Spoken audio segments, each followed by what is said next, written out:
안녕하세요. 3년 연애 끝에 얼마 전 결혼을 했는데 결국 이혼을 결심한 30대 여성입니다. 저도 남들처럼 사랑하는 사람과 가정을 꾸리고 저랑 남편 반반씩 닮은 아이를 낳고 그렇게 평범한 가정을 꾸리고 싶었는데 인생이 참으로 쉽지가 않네요. 남들이 미리부터 시댁 식구들 만나봤자 좋을 거 없다고 해서 남편한테 프로포즈를 받고 나서야 시댁 식구를 만나기 시작했거든요. 그런데 생각해보면 그게 오히려 문제였나 싶기도 해요. 진작에 이상한 집구석인 걸 알았더라면 괜히 제 인생에서 3년이란 시간을 남편과 낭비할 이유도 없었을 테니까요. 남편하고는 지인의 소개로 만났어요. 다만 처음부터 남녀 사이로 연애나 결혼을 목적으로 두고 만났던 건 아니고 제가 당시 취미생활이 하나도 없어서 이것저것 시도를 해보는 중이었거든요.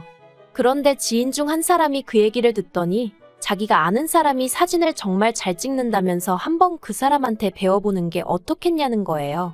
그래서 얼떨결에 남편을 소개받았습니다. 하지만 솔직히 남편의 사진 실력은 제 기대 이하였어요. 못 찍는 건 아니었지만 우와 대단하다 소리가 나올 정도는 아니었거든요.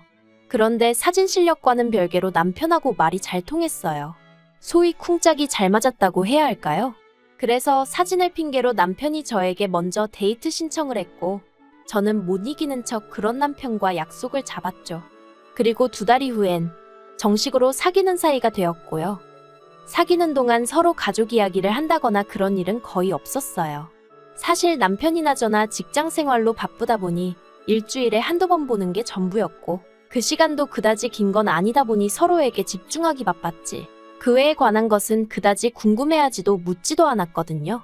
하지만 작년 늦가을 남편에게 프로포즈를 받으면서 처음 시부모님을 만나게 되었네요. 시부모님에 대한 첫인상은 솔직히 그다지 좋을 것도 나쁠 것도 없었습니다. 일단 제 스스로가 워낙에 긴장을 많이 했던 탓에 제가 어떻게 보일지 대답은 잘하고 있는 건지 그쪽으로만 신경이 쓰였거든요. 다만 어머님 아버님 2분 사이가 그다지 좋은 것 같지는 않대요. 그리고 역시나 제 예상대로 집에 돌아오는 길에 남편이 말하길 실은 아버님이 젊은 시절 어머님 속을 많이 썩이셨답니다. 사업도 3번이나 망하셨고 그 와중에 바람까지 펴서 어머님이 마음고생을 많이 하셨다는 거예요. 이미 다 지난 과거라며 별일 아니라는 듯 이야기를 하는 남편에게 차마 놀랐다는 반응을 보일 수가 없어 짐짓 저도 그렇구나 하고 아무렇지 않은 척은 했지만 솔직히 당황스러웠던 게 사실이에요. 아들은 결국 아버지를 닮게 돼 있다는 말도 생각나고 하지만 그때는 그래도 제 눈에 콩깍지가 씌어있기도 했고 그간 지켜본 남편은 절대 그럴 사람은 아니라는 믿음이 있었거든요. 그래서 당황스러웠던 마음도 잠시 이내 별일 없었던 듯 결혼 준비를 이어나갔죠. 상견례는 제가 시댁에 인사를 드리고 온 뒤 1달 반 만에 이루어졌습니다. 장소는 시댁과 저희 집 중간에 위치한 한정식 집이었고요.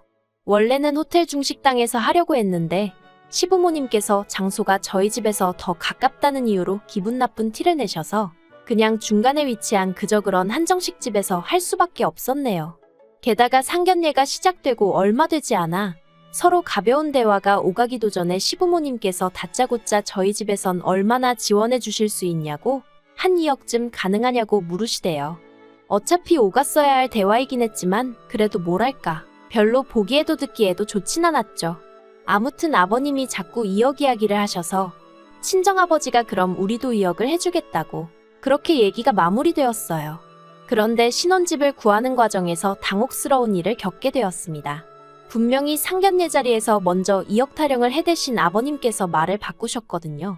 무슨 말장난하는 것도 아니고 당신은 저 아버지한테 그냥 물어본 거지 당신이 2억을 해주겠단 소리는 아니었다나요. 어이가 없어서 제가 남편을 통해 아무래도 오해가 있었던 것 같다. 그러면 정확히 얼마를 해주신다는 이야기냐 여쭙습니다. 그리고 남편이 전해온 아버님이 대답은 정말 할 말을 잃게 만들더군요. 저희가 당신한테 돈 맡겨뒀냐고 얼마를 해주건 감사합니다 하고 받으면 되는 거지 벌써부터 자식들이 부모 재산을 가지고 묻고 따지고 하느냐고 괘씸하다 하셨다는 거예요. 그래서 친정에다 이 이야기를 그대로 전하니 친정 부모님이 뭐 그런 집구석이 있느냐고 결혼이고 뭐고 없던 걸로 하라셨습니다. 그래서 실제로 제가 남편에게 우리 부모님도 마음이 많이 상하셔서 당분간 결혼 이야기는 없던 걸로 하는 게 좋겠다 했어요. 그랬더니 남편이 그게 무슨 소리냐며 그제서야 자기가 시부모님이랑 제대로 단판을 짓고 오겠네 어쩌겠네 하더니 그렇게 해서 지원을 받기로 한 게 4천만 원이었습니다. 솔직히 시부모님 말씀대로 4천만 원을 해주시건 400만 원을 해주시건 그저 고맙습니다 하고 받는 게 틀린 말은 아니죠. 시부모님 두 분이 열심히 고생하셔서 번 돈이니 저나 남편이 결혼을 핑계로 무조건 요구해서는 안 되는 거고요. 하지만 시부모님이 돈을 빌미로 저나 저희 부모님을 대하는 과정에서 마음이 많이 상했던 게 사실이에요. 그래도 다행이라고 해야 할지 친정 부모님께선 원래 해주신다던 2억 그대로 지원해 주시겠다 하셨습니다. 사위가 얼마나 예뻐서도 아니고 사돈한테 잘 보이자고 그런 건 더더욱 아니고 하나뿐인 딸. 제가 고생하는 게 보기 싫어 해주시는 거라 하셨어요. 그리고 그런 저희 부모님 앞에서 남편은 제대로 고개를 들지 못했죠. 하지만 여기서 끝이었으면 얼마나 다행이었을까요? 문제는 그나마 주시기로 한 4천도 이 핑계 저 핑계를 대시며 안 주시는 거죠. 나중엔 말씀하시기를 저희 잔금 치르기로 한 날 하루 전에 주시겠다더니 막상 당일이 되어 연락을 드리니 이번엔 또 배탈이 나서 은행에 못 가고 계신다대요. 그리고 남편도 답답하고 하니까 그럼 어떡하냐고 볼멘 소리를 한 모양이던데 그걸 빌미로 막대 먹었다고 끝까지 돈을 안 주셨어요. 그리곤 며칠 뒤 말씀하시기를 어차피 그 돈 없이도 잔금 잘 치르고 하지 않았냐며 그땐 저희가 너무 괘씸해서 주기 싫으셨답니다. 그리고 이제 어느 정도 상황이 해결이 되었으니 그 4천을 1억으로 불려서 다음에 이사 갈 때 주시겠다는 약속을 하시더라고요. 당연히 믿음이 갈 리가 없었죠. 그래도 제가 파혼을 하지 않았던 이유는 딱 하나였어요. 매번 그럴 때마다 남편이 정말 죽을 듯이 저에게 미안해했거든요. 자기가 중간에서 역할을 제대로 못한 탓이다. 자기도 자기 부모님이 저렇게 쉽게 말을 바꾸시는 분들인 줄은 몰랐다. 어쨌든 미안하다. 그리고 저희 친정부모님한텐 또 엄청나게 깍듯하기도 했어요. 사실 저희 친정아버지가 저를 무척 예뻐하시긴 하셨지만 늘 아들 하나 있었으면 하시는 걸 알고 있었거든요. 그런데 남편이 나름대로 싹싹하게 저희 아버지 기분도 맞춰드리려고 하고 그런 모습을 보니까 저도 어머님 때문에 화가 나고 속이 상해도 모진 소리는 못하겠더라고요. 그리고 저희 아버지도 저한테는 남편 부모님이 이상하다며 욕을 하실지언정 자식이 부모를 선택한 것도 아니고 저희 시부모님이 그 모양인 게 남편 잘못은 아니지 않냐 하시며 정작 남편한테는 싫은 소리 한마디 안 하시대요. 아무튼 그래서 결국 어찌저찌 결혼까지 하게 되었죠. 그런데 이달 초에 있었던 아버님 생신을 계기로 결국 남편과 헤어지기로 마음을 먹었습니다. 이걸 어디서부터 어떻게 말을 꺼내야 하나 싶은데 사실 아버님 생신을 앞두고 남편한테 보통 어떻게 축하를 하냐고 물어봤었는데 그 내용이 충격적이었어요. 저는 그냥 가족끼리 모여서 식사하고 선물 주고받고 뭐 그 정도 생각하면서 올해 음식 정도는 내가 하면 되려나 싶었거든요. 그런데 그게 아니라 매년 아버님 생신이 되면 아버님 형제분들이 전부 다 시댁으로 모인다는 거예요. 그리고 그 많은 손님 대접은 전부 어머님이 하신다고요. 그래서 제가 남편더러 그러면 어머님 생신 때는 아버님이 그렇게 챙겨드리냐? 어머님 형제분들이 다 오시는 거냐 하니까 약간 허점을 찔린 듯한 표정을 짓더니 그건 아니고 아버님 생신 때만 그렇게 한다는 거예요. 좀 황당하더라고요. 그래도 뭐 평생을 그렇게 해왔다 하고 어머님이 별 말씀 없으시다 하니 제가 이러쿵저러쿵 할 건 아니다 싶어서 더 말은 안 했지만요. 그런데 남편이 말이 나왔으니 말인데 이제 어머님 대신 제가 아버님 생신을 그렇게 챙겨드리면 좋을 것 같다는 거예요. 그래서 제가 싫다고 했습니다. 어머님이야 어머님 남편이니까 그렇게 해드렸는지 몰라도 나는 그렇게까진 못한다고요. 그랬더니 남편이 이내 또다시 당황한 표정을 하더니 그러면 저더러 어머님이랑 얘기를 한번 해보라는데 도대체 뭘 이야기를 해보라는 건지 아무튼 더는 왈가왈부하기 싫어서 일단 알겠다고 하고 넘겼네요. 그리고 아버님 생신을 이틀 앞두고 어머님께서 전화를 해오셨습니다. 저더러 아버님 생신인 건 아냐 그러시길래 안다고 했더니 그런데 어째서 가타부타 말이 없냐 하시더라고요. 그래서 제가 남편하고 상의하셔야 하는 거 아니냐고 물었어요. 사실 그렇잖아요. 아버님 생신이면 어머님하고 아들인 저희 남편이 상의를 하면 될 일이지. 남편을 건너뛰고 저랑 무슨 이야기를 하시고 싶으시단 건지. 게다가 아버님 생신인 걸 제가 안다고 제가 먼저 무슨 얘기를 하겠어요. 가뜩이나 남편한테 들은 이야기도 있는데. 아무튼 제가 그렇게 나가자 어머님이 남자애가 뭘 알겠냐고 걔랑 얘기를 하겠냐면서 저더러 내일 출근하지 말랍니다. 회사에는 아파서 못 간다고 하든 어쩌든 이야기를 잘하고 시댁으로 오라는 거예요. 시댁에 와서 토요일 아버님 생신상에 차릴 음식을 같이 좀 하자고요. 황당해서 잠깐 말문이 막혔지만 제가 그렇게는 못한다고 했습니다. 제 도움이 정말 필요하다 하시면 토요일 아침에 갈 수 있도록 노력은 해보겠지만 회사까지 빠져가면서 그렇게는 못한다고요. 그리고 문득 든 생각이 정 도움이 필요하시면 남편한테 얘기해보시라고 했어요. 남편이야말로 자기 아버지 생신인데 어머님이 그 정도로 도움이 필요하다시면 연차라도 내야 하지 않겠냐고요. 그랬더니 어머님이 뜬금없이 저더러 친정에서 그렇게 배웠냐입니다. 친정까지 들먹이시는데 저라고 좋은 소리가 나갔겠어요? 그래서 저희 친정에선 부모님 생일상 때문에 자식더러 회사 못 가게 하는 적이 없어서 배우고 말고 할 게 없었다고 했죠. 그리고 결국 이튿날 저는 시댁 대신 회사에 갔어요. 그랬더니 남편도 서운한 티를 팍팍 내더라고요. 점심시간에 통화를 하는데 자기가 어머님이랑 통화를 했는데 혼자 음식하시느라 정신이 없으시더라. 날도 더운데 정말 고생하시는 것 같다. 제가 도와드렸으면 정말 좋아하셨을 거다. 듣다가 너무 짜증이 나서 제가 남편더러 그러니까 당신이 총대 메고 나서서 이런 거 이제 하지 말자고 말씀드리라고. 무슨 형제분들까지 다 불러서 생신 축하를 받으시냐고. 어머니 고생하시는 거 안 보이냐고. 아들로서 그 정도 말은 할 수 있지 않냐 했어요. 그랬더니 남편이 제가 자기 아버지를 몰라서 그렇다면서. 모르긴 뭘 몰라.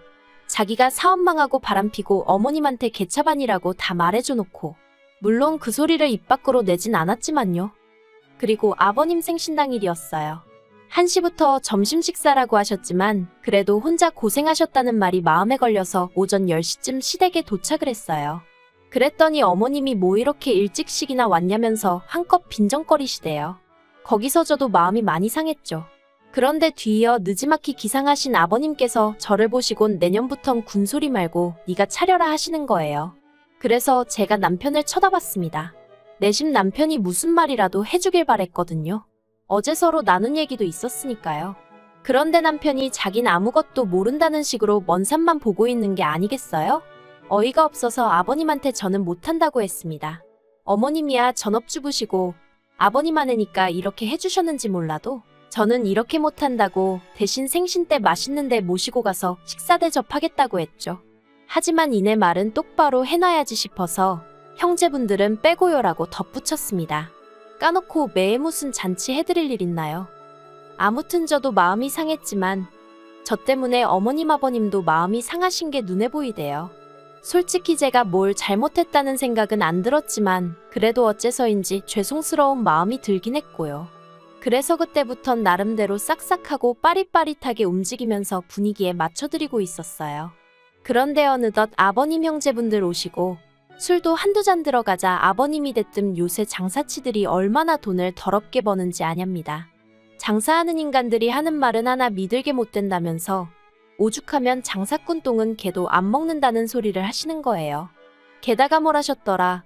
장사하는 놈들은 돈밖에 몰라서 자식 교육은 나 몰라라 하더라. 내가 아는 누구도 자식 새끼가 싸가지가 있네 없네. 그러면서 슬며시 저를 보시는데 아, 나들으라고 하시는 말씀이구나 싶은 게 저희 친정부모님이 두 분 다 동대문 상가에서 30년째 장사를 하고 계셨거든요. 그리고 결국 저랑 남편 결혼할 때 시댁에서는 한 푼도 안 해주셨고 저희 친정에서 다 해주셨잖아요. 하지만 맹세컨대 그걸로 저나 저희 부모님이 시부모님한테 생색 한번 제대로 낸 적 없는데 아무튼 그러면서 괜히 이재성 씨를 들먹이셨습니다. 당신들은 뼈대 있는 가문이지만 옛날부터 특이한 성씨들은 죄다 천한성 씨라면서 그리고 장사치들이 그 처한성 씨를 쓴다는데 제 성씨가 진짜 특이한 성씨거든요. 정말이지. 점점 열이 뻗치는 게 더는 못 참겠더라고요. 그래서 아버님한테 그만 좀 하시라고 한마디 했어요. 그리곤 에라 모르겠다 싶어서 요새도 누가 사람 성씨 따지고 그러냐고. 요샌 다 재산 따지고 인품 본다고. 저도 재산이나 따지고 인품이나 볼 걸 그걸 안 본 게 너무너무 후회가 된다 하곤 뒤도 안 돌아보고 제 집만 챙겨서 뛰쳐나왔습니다. 그러자 남편이 불이 나게 쫓아와서는 그래도 이렇게 가면 어쩌냐면서 앞으로 시부모님을 어떻게 보려고 그러냐대요. 그래서 안 보려고 그런다고 소리를 질렀죠. 내가 너 뭘 보고 결혼한 건지 착하디 착한 마음씨? 그것도 생각해보니 죄다 헛소리라고 아주 그냥 되는 대로 저도 막 내뱉은 것 같아요. 너무 성질이 나니까 말이 되나 안 되나 따질 새도 없었거든요. 그래서 결국 이튿날 남편한테 이 결혼 없던 걸로 하자 했어요. 다행히 혼인신고는 서류 작성까지 다 끝내놓고 같이 가서 신고할 시간이 여의치가 않아 못하고 있었는데 저희 조상님이 도우셨다 싶대요. 친정부모님까지 저희 집에 오셔서는 남편한테 쓸데없이 우리 원망하지 말라셨어요. 그리고 시부모님한테도 전화하셔서 장사치니 뭐니 이상한 소리 하지 말고 나이가 많은 것도 아닌데 어디 가서 돈이라도 벌라고 아들 하나 장가 보내면서 부모가 돼서는 쪽팔리지도 않았냐고 한마디 하셨다네요. 진짜 양반 집구석이면 이런 경우 없는 짓거리 하겠냐면서요.